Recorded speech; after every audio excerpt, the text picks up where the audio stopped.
J'ai rejoint LinkedIn en 2016. Au début, j'étais comme beaucoup, j'observais.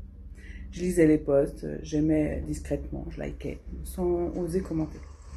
Puis, petit à petit, j'ai rempli mon profil, j'ai réagi à quelques sujets, j'ai commencé aussi à recevoir mes premiers messages en privé. Bon, j'avoue, souvent pour me vendre quelque chose. Et puis est arrivée la période du burn-out. C'était en 2005, non, c'était pas en 2005, c'était il y a 5 ans.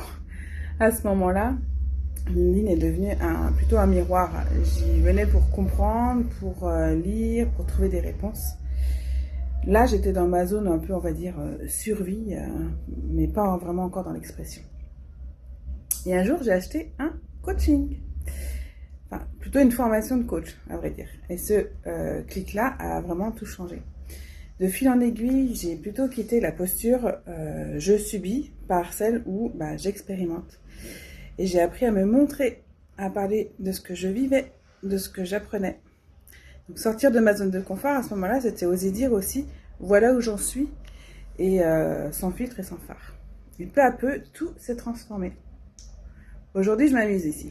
Je crée des carousels, je tourne des vidéos, je partage mes réflexions, et beaucoup me disent, mais qu'est-ce que tu es régulière, comment tu fais?